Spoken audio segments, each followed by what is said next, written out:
Hey everyone, Saintsfan back with episode number 11 of the Rockstar Logic. You guys wanted me to continue, so that's what we're gonna do. Now I'm only gonna continue this series as far as the suggestions take me. I'm gonna try and continue to do 10 Rockstar Logics per episode, and then I guess once we run out, we run out. But as long as you guys keep supplying them in the comment section, then this series will still happen. One thing, just because I feel like I have to remind people every other episode, this video is not serious. Like, don't take me seriously when I go through some of these Rockstar Logics. In no way do I hate Rockstar games. In this series, we just poke fun at some of these strange things that they do in their games. So hopefully for the people out there who get mad easily, you understand that. Now hopping in to this week's episode of the Rockstar Logic. This first one we're going to start with is something that happened to me recently, a few days ago actually. The CEO outfits. Now if you're a frequent viewer of my channel, you would know of the series Fashion Friday that I do. We make some really awesome outfits for your characters in GTA Online. To make a lot of those outfits, you have to do certain clothing glitches. One of the bigger ones was the CEO outfit glitch. You could save CEO outfits, which some of them gave you unique clothing. But guess what? They patched it again! What you're seeing, the old method, you could go into your hot tub and then switch to a CEO outfit. But the minute you get into your hot tub, you can't even load up the style option in your CEO inventory option menu. This just goes back to what I pointed out in previous videos. Why are they focusing on the freaking saving of the CEO outfit glitch? Does that affect the game? No. So why are they patching it? There are so many other you know what? There was a modder in my lobby on the PC, but guess what? The CEO glitch is more important. I don't get that, man. That is Rockstar Logic when it comes to glitches. Alright, calming down a little bit. So this next one, the Guardian. This is a truck that I'm sure not many people really think about, because it's kind of one of those vehicles that they release and then you forget about it a week later because it kind of sucks. But the Guardian is actually kind of cool, because if you stand in the back of it, you don't fall off. You can shoot RPGs, you can shoot miniguns, you can shoot whatever. You will stand or you will sit or whatever in the back of the bed of the truck. You're not going to fall out. But you know what doesn't make sense? Why you can't do that in any other truck? I mean, really, I'm in the bed of a truck. My dude, the driver, he goes like 3 miles an hour and you like flop out. How does that make sense? Why can't I sit in the back of the truck and do what I do in the Guardian? I want to shoot RPGs. I want to get the police on me. I want to shoot my minigun, but I can't do that because I fall out. Why can't there just be universal laws and rules to these things?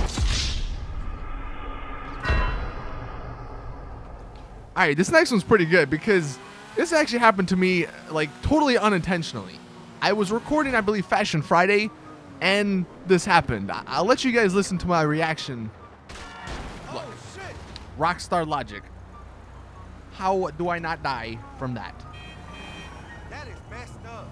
So yeah, why is it that I can do that and survive? I mean, I went so far in the air, I landed on the ground, and I survived, yet you jump off of like a 5-foot building, and you die. Again, why are there no universal laws to this? Alright, going back a little bit to the Guardian, we're sort of backtracking a little bit. I mentioned that it's a vehicle that they added to the game and you forgot about, right? Like, how many people even remembered that there was a Guardian, a truck called the Guardian in the game? I'm willing to bet half of you guys probably totally forgot about that, because I don't even remember what DLC it came out in. But that's the problem. The one I'm going to talk about is the tugboat. I don't know what they're doing over there at Rockstar. Like, on their boards, they must be like, you know what? What's a cool vehicle we can add to the game? And then how can we make it not cool? Because the tugboat is a perfect example. You know how much hype there was when people saw the tugboat in the whatever trailer, the CEO trailer? People were hyped for it. How many tugboats you see in GTA Online? None? Yeah, because it sucks. I mean, the thing is slower than a goddamn turtle. You got no armor on it. Dude can throw a grenade and the entire thing just blows up, which makes no sense. And then the worst part, the part that would be actually kind of cool, is if you put cars or tanks or any sort of vehicle on it, you could have like a mobile sort of artillery station. Like if you put a tank on the back of the tugboat, then you could maybe kill people like in jets and in planes and in helicopters. But you know what you can't do? Any of that, because you put a tank on the damn thing. Well, guess what? It capsizes. You put any other vehicle, it's most probably eventually gonna go under the water. Why can't we do these things? It goes for the freaking Titan. Why was the back closed? Why can't we get in the back of it? The cargo bob. Why can't we get in the back of it? I don't understand the logic here. Can anyone explain why Rockstar continually add awesome things or things that could be awesome into GTA Online that they're not awesome because they do some stupid thing and they make them bad? My mind is just freaking blown by how much awesomeness GTA could be if these decisions weren't made. Alright, actually though, we're gonna calm down a little bit with this next one. So, this is just a fun one. If you, by some chance, get a bike or any car really on your yacht, you can take it in the hot tub and it is perfectly fine. Yeah, this bike is fully submerged and is perfectly fine. It's working. I can wheelie, I can drive it forward, I can drive it backwards. It does not care that it's in a hot tub. And look, here's another thing that might be a little oversight on Rockstar's part. So the lowriders, how many of you guys remember those, right? When you're driving at a lower speed in a lowrider, your guy will actually put his left arm, at least if you have the top down, your guy will actually put his left arm out the window. He'll like sort of hang it off, which is kind of cool. Little neat animation. But you know what's funny is that if you maintain that speed and your left arm's out the window, and then you honk your horn, your right hand is now honking the horn. When you turn, the steering wheel just turns itself. It's like, it's magic. Because your left hand is out the window, and then your right hand is on the horn. So how the hell is it turning? I mean, that's just something that is unacceptable, Rockstar. You know, I can't have steering wheels turning themselves. That crosses the line. Here's another thing. Look, you guys remember those volleyball nets? I'm sure you all know what I'm talking about. On the beach, you can't run through them. Impenetrable forces. Yeah. Well, it looks like they're not the only impenetrable forces in the GTA Online. If you actually go to any of the fire stations, they have these tubes coming from the ceiling, and they are just as indestructible as the volleyball net. They absolutely tore my police car up, man. Took my hood off. Took my bumper off. I don't know what the hell these things are made out of in GTA Online, but all I know is that I want them.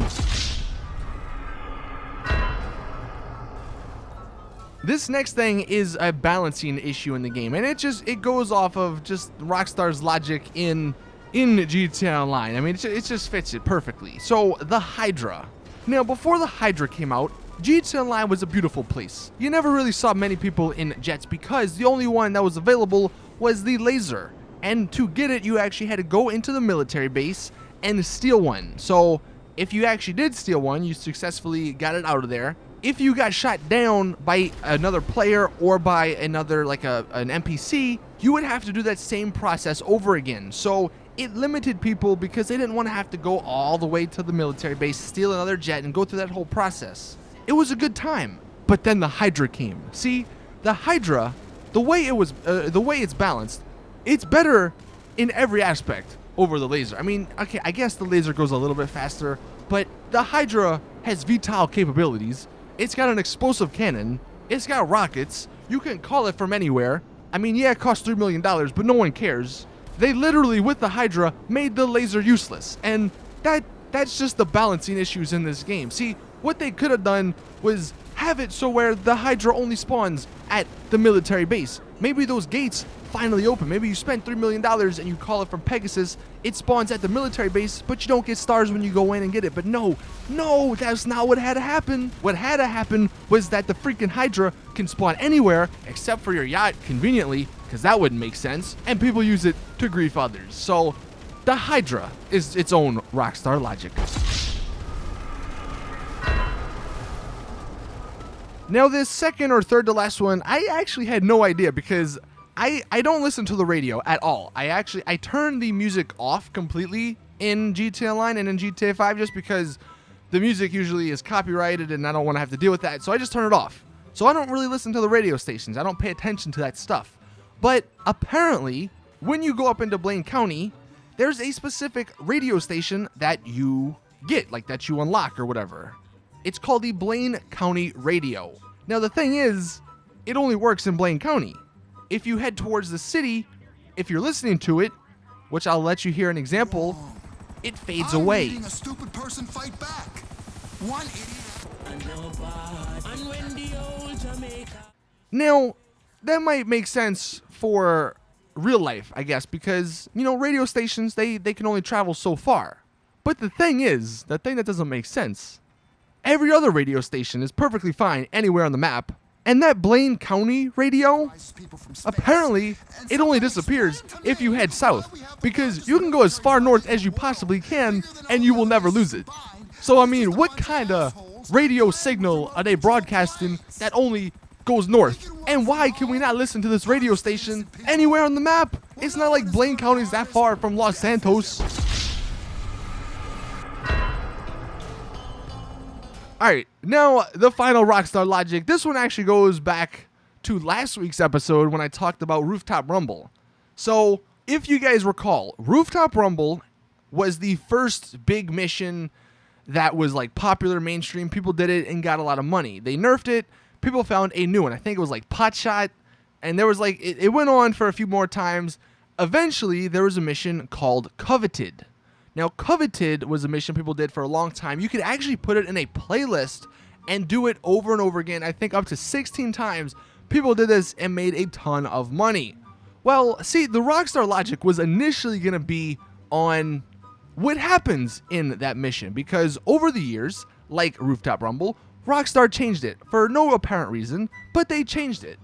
And initially, I guess, you brought the container to Madrazo's lockup, which is on the road from Madrazo's real house, not the one that you destroy in single player. But then after Rockstar fixed this mission, you bring it somewhere else, and an attack helicopter is sent from Madrazo's real house. So basically, Madrazo is hiring you to steal a container for him, yet he's also sending mercenaries from his house to kill us. That's what the original Rockstar Logic was going to be. But you know what I tried to do? I tried playing this mission. And you know what I could not find? This goddamn mission. Because apparently, this mission gave so much money to people, and I put that in quotes because it really wasn't that much. I mean, yeah, you can make a decent amount, but considering there's like the heist glitch where you can make like $3 million in an hour, I mean, the CEO, VIP, all these other methods, they patched the Coveted mission. I called Martin. I sat for like an hour calling Martin. He didn't give it to me. It's not on my start menu. You can't find playlists for it online. This mission is literally not in the game because people got too much money from it. If that's not the definition of shark card logic, I don't know what is. They took out a mission that they worked on, that people played. They took out gameplay from the game because it got people a little bit more money than they wanted. That would be like, and this might be a bad example because it's just off the top of my head, in Call of Duty, they take out the hardpoint game mode because you level up too quickly in it. Like, that makes no sense. This mission is gone from, well, at least it was for me. It might still be in the game, I don't know. But the fact that it took me, or it would take me more than an hour to find the damn mission and play it is just ridiculous. So that is the Rockstar Logic we're going to end on for today. Thank you all for watching. Drop a like if you did enjoy. I appreciate all the support. Again, you guys like just kill it with the likes. If we can hit 5,000 again, that'd be absolutely incredible. Like I mentioned at the beginning, if you have your own Rockstar Logic or whatever you want to submit, just leave it in the comment section. Some of this stuff, man,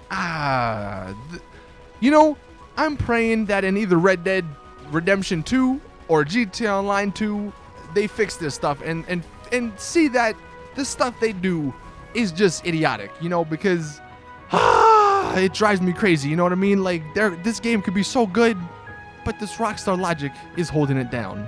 On that note, as always, I will see you guys in the next one.